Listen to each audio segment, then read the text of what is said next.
নীলষষ্ঠী পুজো মায়েরা সন্তানের মঙ্গল কামনায় করে থাকে এবং বিবাহিত মহিলারা সন্তান প্রাপ্তির কামনায় নীলষষ্ঠী পুজো করে থাকে। তবে এই পুজো যে শুধু বিবাহিতারাই করতে পারে তা নয়, অবিবাহিত মহিলা এবং পুরুষ উভয়ই নিষ্ঠা সহকারে এই ব্রত পালন করে। গোটা এপ্রিল মাস জুড়ে রয়েছে বাঙালির একাধিক পুজো পার্বণ, যার মধ্যে অন্যতম হচ্ছে নীলষষ্ঠী ব্রত। এবছর নীলষষ্ঠী পুজো কবে পড়ছে?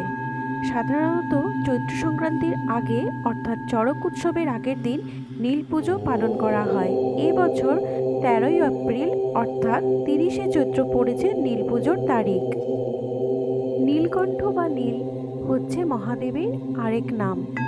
নীলষষ্ঠী পুজোতে বলা হয় এই দিন মা ষষ্ঠীর সাথে ভোলেনাথেরও পূজা করা হয়। নীল পুজোর ব্রত পালনে যে যে উপকরণ লাগে সেগুলো হচ্ছে গঙ্গা মাটি বা শুদ্ধ মাটি, বেলপাতা, গঙ্গা জল, দুধ, দই, ঘি, মধু, কলা, বেলের কাটা ও মহাদেবের পছন্দের যে কোনো ফুল।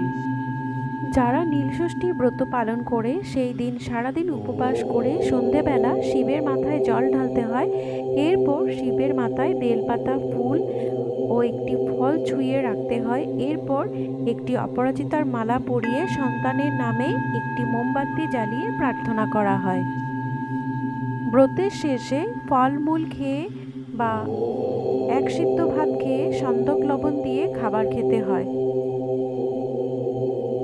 কেন নীলকণ্ঠের ব্রত পালন করা হয়? শিবের অপর নাম নীলকণ্ঠ বা নীল। অনেকে মনে করেন শিবের সঙ্গে নীলচণ্ডিকা বা নীলাবতীর পরমেশ্বরীর বিয়ে উপলক্ষে লৌকিক আচার অনুষ্ঠান সংগঠিত হয় এদিনে।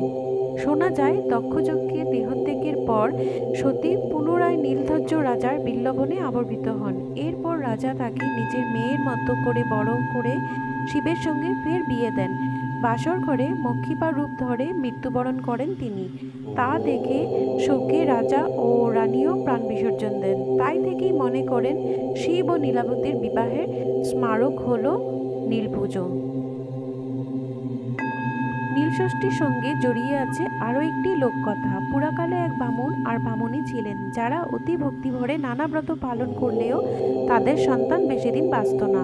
এরকমভাবে দিন কাটানোর সময়ে একদিন গঙ্গার ঘাটে ওপরে বসে দুজনেই দুঃখ করছে এবং কাঁদছে। এই দেখে মা ষষ্ঠী বুড়ি বামুনির বেশ ধরে এসে তাদের জিজ্ঞাসা করেন, তোরা কাঁদছিস কেন?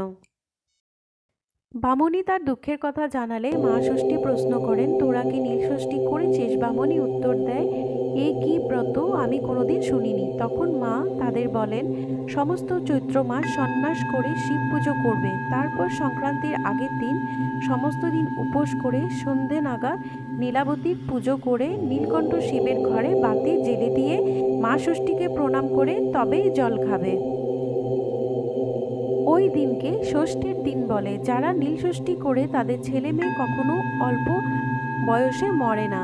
একথা বলে বামুনি বেশে মা ষষ্ঠী অদৃশ্য হয়ে যায়। এরপর বামুন ও বামুনি ভক্তি ভরে নীলষষ্ঠীর পুজো করেন। এরপর থেকে তাদের ছেলেমেয়েরা কোনো অঘটন ঘটেনি, তারা সুস্থভাবে বেঁচে আছে। এভাবেই শুরু হয় নীলষষ্ঠীর পুজো।